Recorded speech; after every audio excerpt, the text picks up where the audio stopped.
اللہ کو راضی اور اس سے دعا قبول کروانے کا طریقہ۔ حبیب خدا صلی اللہ علیہ وآلہ وسلم نے ہمیں بتایا کہ پچھلے لوگ اپنے رب کو کیسے مناتے تھے، وہ کس طرح اس کے حضور ناز عرض کرتے تھے۔ آپ صلی اللہ علیہ وسلم نے ہمیں اللہ کو منانے کے کئی طریقے بھی بتائے۔ فرمایا کہ جب ماں باپ اولاد کے حق میں دعا مانگیں گے تو وہ مان جائے گا، جب مسافر دعا مانگیں گے تو اللہ مان جائے گا، اور فرمایا کہ جب مجبور، کمزور اور ناتواں لوگ دعا مانگیں گے تو اللہ مان جائے گا، اور جب فرض نماز ادا کر کے دعا مانگو گے تو اللہ مان جائے گا۔ میرے محبوب نبی نے فرمایا کہ پچھلی رات میں اٹھ اٹھ کر دعا مانگو گے تو اللہ مان جائے گا۔ حضور نے ہمیں دن رات بتائے کہ جمعے والے دن دعا مانگنا رد نہیں ہوگی، بے شک،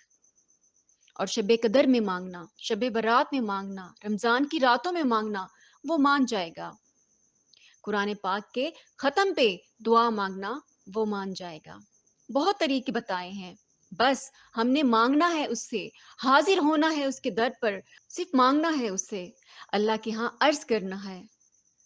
حضور نے ہمیں بتلایا کہ مومن نہ متقی ہوتا ہے نہ پرہیزگار ہوتا ہے، اس نے کچھ نیکیاں بھی کی ہوتی ہیں، جس طرح اسے اپنے گناہوں کا پتہ ہوتا ہے، اسے پتہ ہوتا ہے کہ فلاں کام فقط میں نے اللہ کی رضا میں کیا ہوا ہے، یہ میرا اور میرے رب کا راز ہے۔ فرمایا کہ جب تم الجھ جاؤ، جب بڑی آزمائشوں میں آ جاؤ، جب سمجھ لو کہ بڑی تکلیف میں آ گیا ہوں۔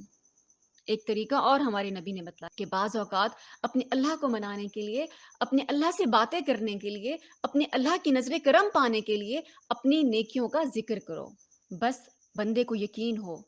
کہ اس کا اللہ اس پر بڑا مہربان ہے۔ روایت میں ہے، اور یہ روایت صحیح مسلم میں موجود ہے، راوی حضرت عبداللہ ابن عمر رضی اللہ تعالیٰ عنہ سے مروی ہے کہ حضور صلی اللہ علیہ وآلہ وسلم فرماتے ہیں کہ 3 لوگ سفر کر رہے تھے، راستے میں طوفان آ گیا، تیز بارش شروع ہو گئی، تو حضور صلی اللہ علیہ وآلہ وسلم فرماتے ہیں کہ وہ تینوں بارش سے بچنے کے لیے ایک غار میں چھپ گئے۔ پہلے پرانے زمانے میں غاریں ہوتی تھیں، لوگ جب سفر کرتے تھے تو پتھروں اور پہاڑوں کے بیچ میں سے سفر کرتے تھے۔ جب بہت تیز بارش ہو گئی تو وہ غار کے اندر چلے گئے، چونکہ طوفان بہت زیادہ تھا۔ جب وہ غار کے اندر چلے گئے تو اللہ کے حبیب فرماتے ہیں کہ ایک پتھر اوپر سے لڑکتا ہوا آیا اور غار کے منہ کو بند کر دیا۔ اتنا تیز اور اس مضبوطی کے ساتھ پتھر لگا کہ غار میں روشنی آنی بھی بند ہو گئی۔ اب 3 لوگ ہیں۔ تھوڑی دیر تو وہ پریشان رہے کہ شاید اب کبھی بچ نہیں سکیں گے، شاید چاروں جانب اندھیرا ہی ہے اور اندھیرا ہی رہے گا، اب یہاں سے نکلنے کے لیے اب کوئی راستہ میسر نہیں آئے گا۔ وہ پہلے تو پریشان ہوئے، پھر کہنے لگے کہ یار اس طرح کرو کہ اگر کوئی زندگی میں نیکی کی ہے تو ذرا اس نیکی کو تو یاد کرو، اور یاد کر کے اس مالک کی حضور عرض تو کرو، وہ کریم ہے، کوئی عرض تو کرو، ذرا یہ سوچیں کہ یہ واقعہ کون بیان کر رہا ہے، یہ اللہ کا نبی یہ واقعہ بیان کر رہا ہے۔ حضور فرمانے لگے کہ ایک نے ان میں سے ہاتھ اٹھایا اور اس نے انداز کیا چھیڑا کہ عرض کرنے لگا کہ اللہ تو جانتا ہے نا، میں نے بکریاں رکھی ہیں، میں غریب ہوں، مزدور ہوں، اور مالک تو یہ بھی جانتا ہے کہ میرے بچے بھی ہیں اور بیوی بھی ہے، پر میں جب بھی گھر لوٹا ہوں تو دودھ میں نے پہلے بیوی بچوں کو نہیں دیا، پہلے اپنے ماں باپ کو دیا ہے۔ اللہ، میں نے ان کے ساتھ ہمیشہ کرم کے بازو کھول کر معاملہ کیا۔ وہ غار میں تنہا بیٹھے ہیں اور اپنے مالک کو منا رہے ہیں کہ یا الہی کہ جب میں بڑی دیر سے لوٹا تھا، لکڑیاں کاٹتے، درخت تلاش کرتے، مجھے بڑی دیر ہو گئی تھی، میں بہت دیر سے لوٹا تھا، نیت یہ کر رکھی تھی کہ دودھ پہلے میں اپنے ماں باپ کو دوں گا۔ مالک جب میں لوٹا تو وہ تھک ہار کر سو چکے تھے، میری بیوی نے مجھے کہا کہ بچوں کو پلاؤ، وہ سو گئے ہیں، تو میں نے کہا نہیں، میرے ذمہ ہے کہ بوڑھے والدین کا دل ٹھنڈا کرنا، ان سے پیار کرنا۔ اے اللہ، بیوی مانگتی رہی، بچے طلب کرتے رہے، میری ٹانگوں میں گھومتے رہے، بار بار آتے رہے، پر میں نے دودھ نہیں پلایا۔ اے مالک، فجر ہو گئی، آفتاب طلوع ہونے کا وقت آ گیا، پر میں نے ماں باپ کے بیدار ہونے کا انتظار کیا۔ اے اللہ، وہ جب اٹھے تو ان کی آنکھوں میں جو میرے لیے دعا تھی اور ان کے سینوں میں جو میرے لیے کرم تھا، آخر تیری بارگاہ میں وہ نیکی قبول ہے تو مالک پھر رحم فرما، ہمیں اس مشکل سے نکال دے۔ رسول کریم صلی اللہ علیہ وآلہ وسلم فرماتے ہیں کہ دعا مکمل ہوئی ہی نہ تھی کہ پتھر تھوڑا سا سرک گیا، اور اتنا سرکا کہ آسمان نظر آنے لگا۔ جس نے ماں باپ کو منایا ہے، اس سے پیار کیا ہے، یہی بات ہے وسیلہ بن جائے گی، اللہ اس سے مان جائے گا۔ پھر رسول کریم صلی اللہ علیہ وآلہ وسلم فرمانے لگے کہ دوسرا بولا اور عرض کرنے لگا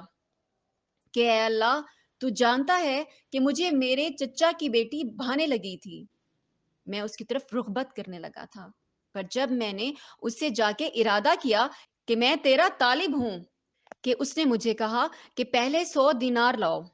تو اللہ میں نے مشقت کر کے 100 دینار جمع کیے، اور جب میں پوری طرح اس پر حاوی ہو گیا، وہ میرے قبضے میں آ گئی، تو اس عورت کے منہ سے ایک جملہ نکلا کہ اللہ سے ڈر،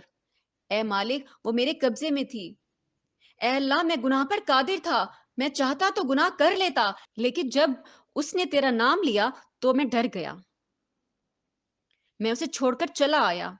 اگر تجھے یہ بات پسند ہے تو نکال دینا اس مشکل سے، پھر کر دینا کرم،